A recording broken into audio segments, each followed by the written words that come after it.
Hey everyone, welcome back to another episode of the Other 6 Days podcast, where we chat about life outside of Sundays and what it means to live from our gatherings and not just for them.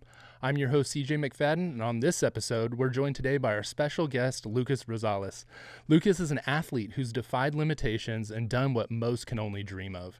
He's not only gifted in sports, but achieved incredible accomplishments both on and off the field, and he now dedicates much of his time to teaching, coaching, training, and equipping others, especially youth. Today, we get the privilege to be both inspired and challenged by his powerful story. Lucas, welcome to the podcast. Yeah, thank you for having me. Yeah, looking forward to it. Yeah, it's gonna be fun. Gonna be a good time. So Lucas, we both just met fairly recently through mutual friends and interests, and I was blown away to learn about many of your sports-related accomplishments, as well as personally witness out on the course myself your ability to play golf. But let's first get started by maybe sharing a little backstory, your upbringing, introduction, who you are, how you got to where you're at today. Yeah, for sure. I was born and raised out here in the Coachella Valley. I grew up on a ranch in Thermal that my dad built when I was very young, and I grew up there with dad, mom, my younger brother, Marcos, younger sister, Bella, and we were all pretty close in age, so it was a good time growing up. We had some good memories. Of course, you always face some struggles, but for the most part, it was a good upbringing, and very blessed for that. A big part of my identity is I was born without most of my left arm. That being said, growing up, it was never an excuse for me, and I was always taught that I could achieve anything that I put my mind to, and to have faith, and that was just my outlook on life growing up, and started playing soccer at a young age, and it became very apparent very quickly that was going to be my life, and it still is today, and it taught me a lot. It helped me meet a lot of people and create some great relationships, and it got me to where I'm at today. So I'm just, very thankful and blessed. Yeah, absolutely. Yeah. So obviously you're really talented and passionate about sports at an early age, and you picked up soccer, and you're really good at multiple sports from what I understand, but soccer was your primary focus. So what drew you to it first when you first started playing? I think there's one thing where it's no hands involved, so had that going for me. Nice. but I think it was in my blood. I mean, my dad was a big soccer fan growing up, and his dad was an even bigger soccer fan growing up. So, it was in my blood. For as long as I can remember, there was a ball at my feet, and I looked at all the pro players as like superheroes when I was a kid, and I just loved it. So that's awesome. Yeah, it was in the blood. I love that. Yeah. And then as you grew up, you ended up attending local to La Quinta High School, right? And you competed also. You did track and field, some other stuff there too as well. Yeah. I did soccer. I did track for a little while. Yeah, funny story. I mean, I was my sophomore year, and I was just doing, I wanted to do track just so I could stay fit for soccer season. And I didn't want to compete or nothing like that. So, but lo and behold, one time in PE, we're running the mile, and then, Coach Ansley, he's like, well, Rosales, you're running the 2 mile this Friday. And I'm like, no, I'm good. Like, I'm not here to compete. I'm just trying to get ready for, trying to stay fit for soccer. And he's like, well, either do that or you're off the team. So I ended up competing, and then I ended up getting a varsity spot after that. Of course you did. So that was, but my track career only lasted 2 years. But so soccer was the main thing growing up. Yeah. So you played varsity soccer then, right? Obviously. Yeah. I played JV my freshman year, and then I played 3 years varsity. Nice. Yeah. And then you've collected a couple accolades and awards that you can be pretty proud of along the way. So you helped take La Quinta High School, right? The soccer team, you guys secured the CIF champions in 2015, right? Yeah. And then you did, you were Desert Sun Soccer Athlete of the Year. And then you even got some college offers out of all this stuff, right? Like, is that? Yeah. We won CIF in 2015, my sophomore season. We had a great team. Some great memories, and was able to be a part of that and contribute. So that was awesome. It was just their first one and only in school history. So wow. It was a blessing for sure. And then coming out of high school, I was getting a few looks, not a lot. I think I could just think of University of Redlands, and Cal State Fullerton. And I was talking to some other teams, but those were the two main ones. Yeah. And University of Redlands, they had a great team, but they were Division III, so it was kind of a no-brainer at that point to kind of take my talent to Cal State Fullerton, and yeah. So did you do College of the Desert first, or no? So out of high school, I went to Cal State Fullerton. I didn't have the best year at Cal State Fullerton. Personally, was going through some stuff, and ended up coming back to play 2 years at College of the Desert. And then from there, I got a scholarship to play at Cal State LA. And that's where I graduated and finished my career. Yeah. And you had all academic honors, right? You were honor roll stuff, like things went pretty good even academically, and then you helped take the soccer team, right? Even at College of the Desert to their first conference title in '99, right? That was really special because I mean, I was playing with the players that I grew up with, and we were doing it for the Coachella Valley. Oh, that's cool. And they hadn't had a good program in some time, and we just it was a great team to be a part of, and to be able to accomplish that was still one of my best sport highlights of my career for sure. That's cool. Yeah. And then Cal State LA, the team you helped, you guys took the NCAA Division II championship, right, for the first time in their history. Yes. Yeah.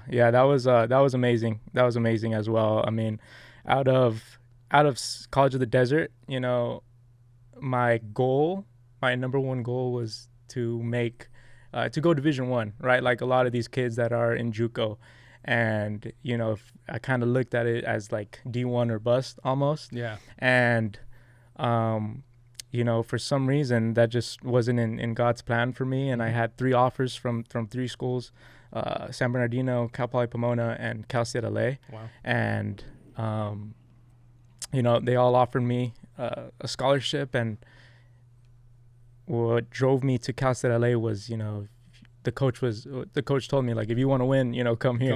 and that's all I needed to hear. Yeah. You know what I mean? So I went in there with one goal, which was to win a national championship, and we did that. And it was an amazing experience, and it was a lot of ups and downs, a lot of hard work for sure. And in terms of sports, it was my biggest accomplishment.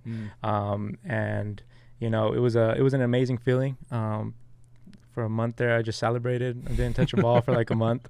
You just reveled in the victory. And it was amazing. But just reflecting on it, I feel like my greatest achievement has been my relationship with Christ, and things like championships and trophies, they're all nice, but it's like that never stops, right? And we can't be fulfilled with that. And I think the most important thing for me is growing my relationship with Jesus, and just to continue with that. I love that. I love that that's your crown achievement, even over a national title. Very cool. And then on top of all that, not just soccer, you also competed in the SCGA Golf Adaptive Championship, right? Yes.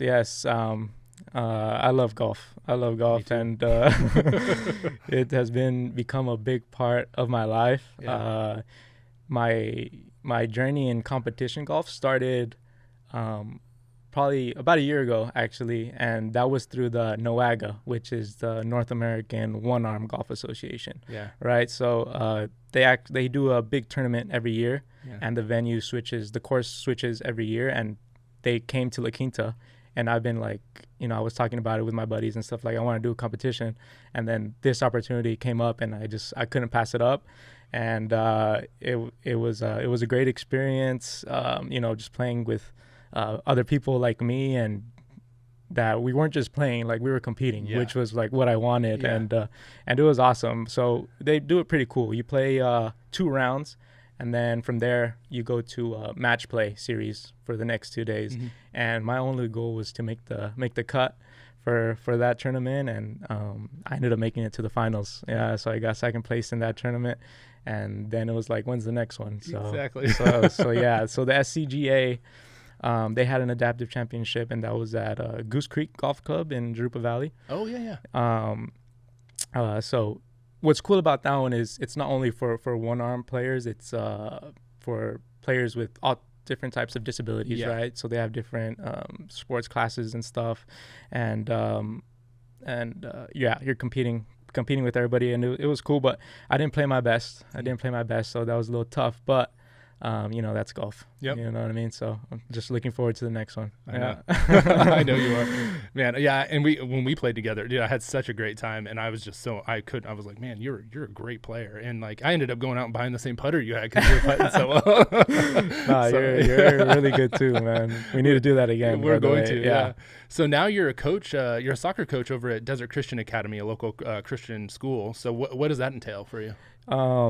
Yeah, I mean, coaching the varsity team at DCA has been a big blessing, and I'm very thankful for that opportunity.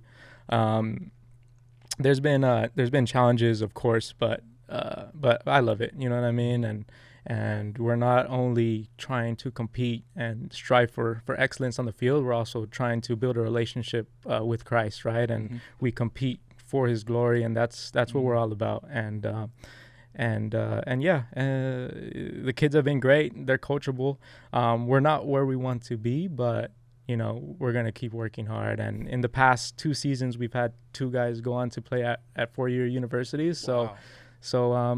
that's special. So Yeah. that's awesome. Yeah. That's a big deal, man. Yeah. That's great. Yeah. So progress is being made over there. And Progress it's is a being newer made, yep. program, right? Yes, too. yes, So yes. Yeah. That's a big thing. So very cool. Well, as we mentioned before, as you mentioned a couple times, it's pretty amazing in and by itself, all the accolades and awards you've had, except for that key detail that you happen to be born with a rare condition called amniotic band constriction. Did I get that right? Yeah. I mean, it's funny you say that because like people say that, but it's like I just look at it as I just have one arm. I think it sounds so fancy. I was like, I've never heard of that before. Yeah. But it left you without a large portion of your left arm. Yeah, so I have my arm like up to before my elbow. So I don't have an elbow down. Yeah. Elbow down. So yeah. So all those, that just makes all those, like, those awards just in and by themselves, but with that is just a whole nother level. And so how did this impact you, and form you from early age growing up, like playing in sports and doing those types of things? Like, tell us a little bit about that. So it definitely had its challenges for sure. I mean, the good thing about growing up with one arm, I mean, being born with one arm is like, that's all I was used to, right? Mm-hmm. So I learned to adapt pretty quickly.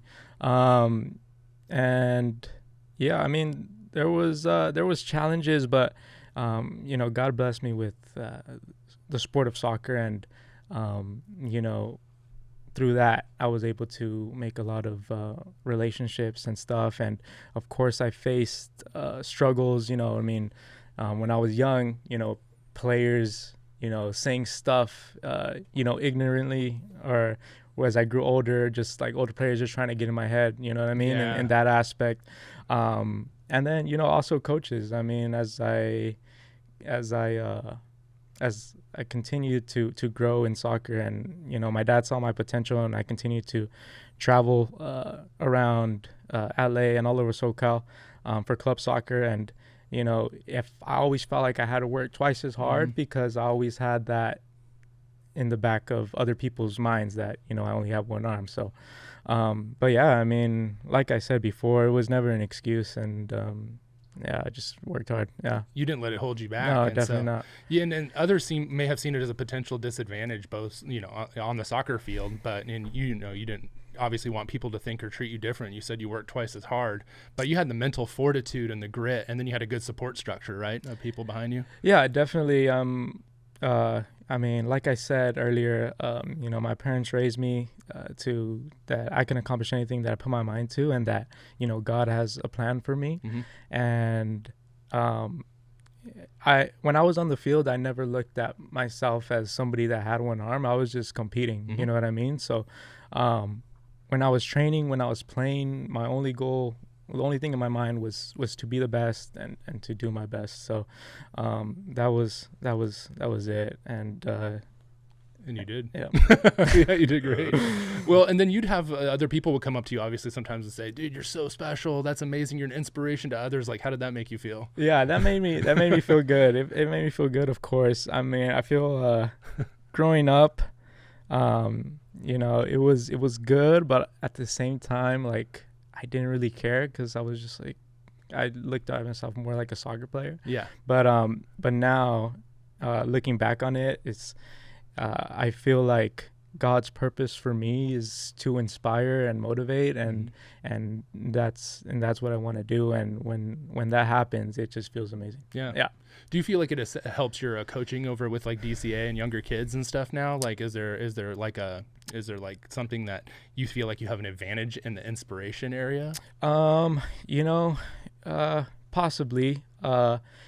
I just go back to my experiences as a player and as a kid, and I use that to connect with my athletes, and just, the things that pushed me throughout my career to keep working hard, and that stuff has helped me. And then I've been so blessed to be coached by some amazing coaches that I can fall back on the stuff that they taught me to and share with my players as well. So yeah, those are the main things. You've got some pedigree there for sure. Yeah. So I was gonna, and as far as golf, I need to know that one, because soccer obviously no hands, so that that was natural. But like golf, you're like, let me pick the thing that is like the most handsy. Right? Like what was the initial inspiration behind that? You're like, I think I could do that.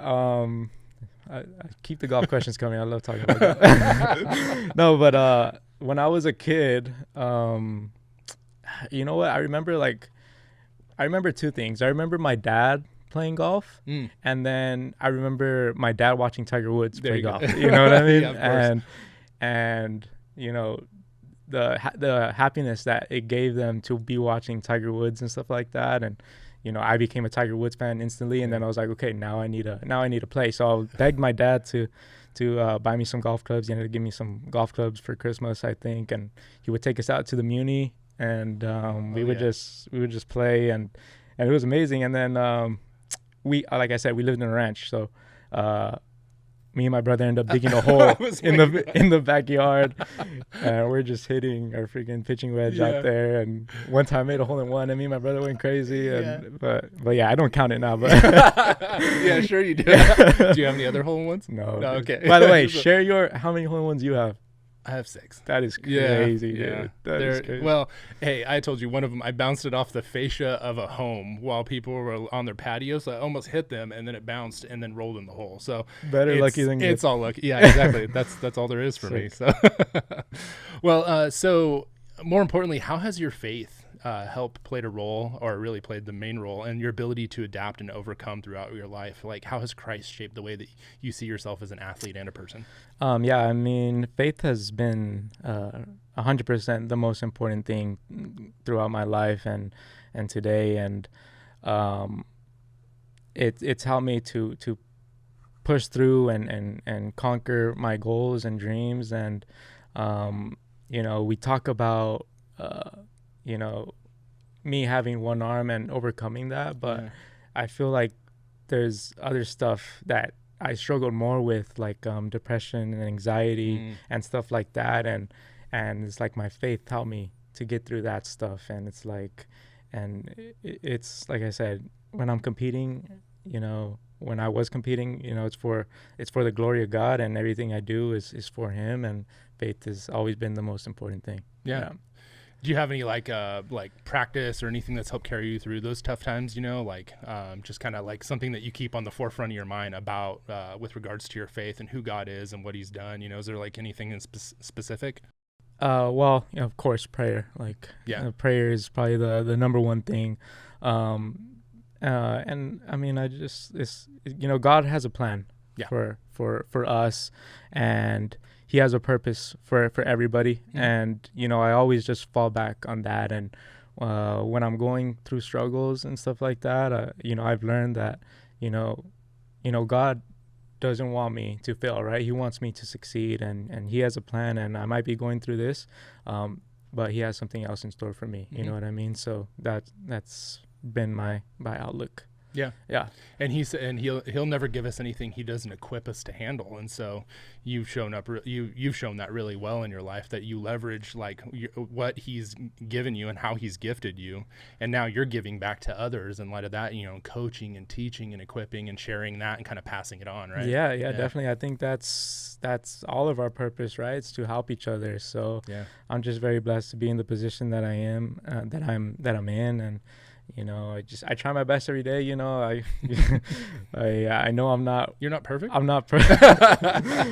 I'm not the best coach or the best teacher, but I'm learning and I try my best. So. Well, I love your heart. I love what you're doing for the kids and like why you do it. And man, really just enjoyed our times together, and really, seriously, an inspiration to me just through your attitude and just the way that you carry yourself. Just a joy to be around. And so it's just such a cool thing. And you love golf, so that is like extra icing on the cake. Yeah. So looking back, what would you say is some of probably the most significant milestone moments in your life, like the people or a story that maybe helped shape your life and mindset? Who's that inspiration? Yeah, there is so many. Mm-hmm. There's so many, but I think a pivotal time in my life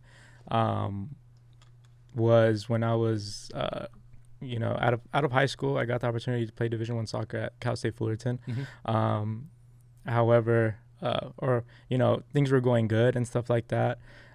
Went through preseason and everything was good. I was doing well. Coaches were surprised that how I came in. Mm-hmm. But I ended up redshirting that year, and that was tough to kind of wrap my head around. You know what I mean? And for those athletes out there that are redshirting, I'm sure that they can relate. But I'd train with them, but I wouldn't be in the games and stuff like that. And I almost felt like I didn't deserve the success that they had because I wasn't really contributing because I wasn't playing, right? Yeah. So that was tough. And then coming from my high school season where I was the guy, right? Scored a lot of goals, got MVP, athlete of the year, all of that stuff. High bar, huh? Yeah, and then freaking to go to Cal State Fullerton and then to not be that, it was tough. It was tough. So, I wasn't doing the best mentally, and I turned to other stuff to kind of fill that void. I kind of lost my way with Christ, mm-hmm. and it was difficult. And then when all that was happening is when my parents ended up splitting up, and that was very tough as well. Mm-hmm. And I lost sight of my grades and stuff like that, and I ended up getting a 1.2 GPA. Oh, yeah. And Is I that ended good? No, I'm just kidding. yeah, so I got academically disqualified from the school. Oh no. Yeah, and then but yeah, and after that I was done with soccer, you know what I mean? I was in a dark place and I was very depressed, and I stopped playing, and then just hanging out with friends, that play at COD, and they're like, "You're not playing anymore, you should come play with us." And I'm like, "Well, I'll think about it." And then Coach Pato, Coach Pato, he called me up out of the blue, and he's like, "Hey, I heard you're down. We would love to have you guys. We would love to have you out." And I'm like, "For sure." And so I ended up going there, and that I found my passion for the game again. And it was amazing. Like you said, we went on to win our first conference championship since 1999. Mm-hmm.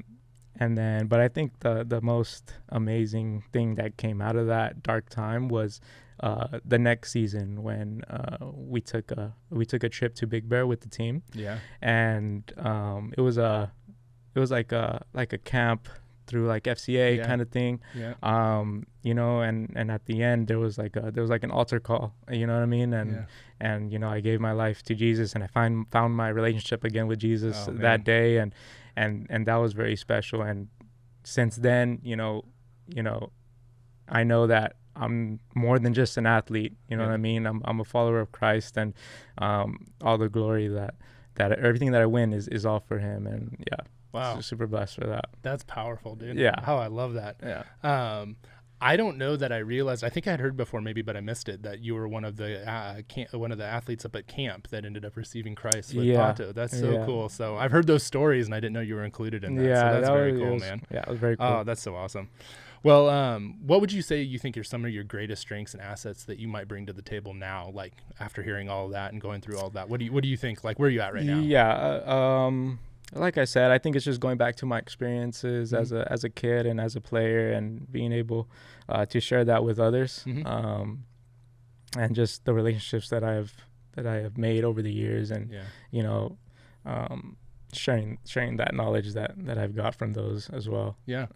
The talent, the skill, the story, and then now also too, you have your faith in Christ all partnered together as an inspirational. I mean, that's a whole package thing. That's pretty cool. That's pretty pretty amazing. Yeah. So, well, we always hope that our conversations here are engaging and helpful, but we always want to connect people with resources that we think they might find beneficial. So what are some things out there that maybe even some stuff from your past that you found beneficial that helped you out along the way, or like, organizations, things like that? Yeah, for sure. FCA. I coach with FCA right now, and they're just growing. They're with FCA football, FCA basketball, and I'm sure they're in every school out here in the Coachella Valley as well.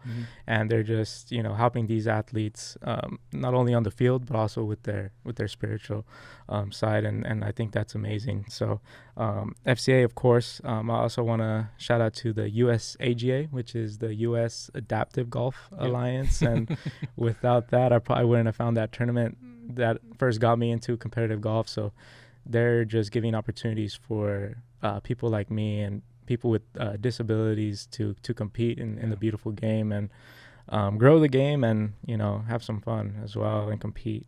Like I said earlier, the NOWAGA, the One Arm Golf Association, is another big one, and they do a great job over there as well as being inclusive and growing the game and being competitive. I do want to shout out this podcast because I do listen to this podcast. You do? And it does, nice. Yeah, that's what we're talking about. The other 6 days. Yeah, and it does. It's a good listen. And there's another podcast, Bible Caddy. I don't know if you've heard of that one. No, I've not heard of it. Yeah, so it's pretty cool. They got like Webb Simpson, previous PGA Tour player, and some other guys on there, and they talk about golf and they get into the word as well. And my friend Tony, he actually got me into it, and it's been great. So yeah, I think those are the main ones that I use today. Yeah, that's very cool.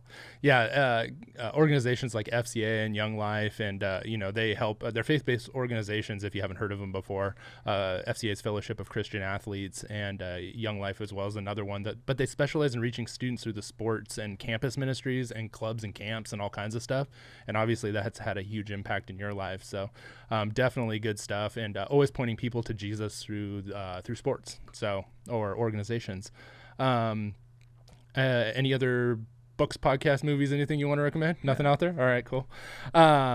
Lucas, any final thoughts or comments, maybe some encouragement for our listeners? Any last thing you want to tell people out there? For sure. I think something that has motivated me, I got from my coach at Cal State LA my first year, Coach Shamadiz, and we either lost a game or we were getting ready for the NCAA tournament or something like that. And, we have a team meeting the day after, kind of just regroup and talk about the game.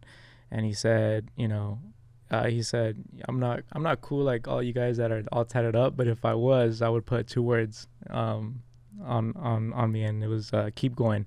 And it's something that I've heard before, but in that moment, I just it really resonated with me, because my whole life that's all I did. And it's 2 simple words, but it's like, we're gonna face struggles, right? We're gonna face hardships, but like, we're not gonna give up. Our only option is to keep going. So I have 4 words, which is keep faith and keep going. So that's what I live by. So, and that's what helps me day to day.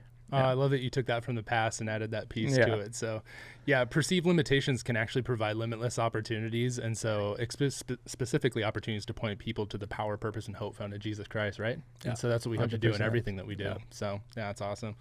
Well, thank you for being an inspiration, for your attitude, strength, and your willingness to pursue Christ and other-centric life too, which I find super inspirational.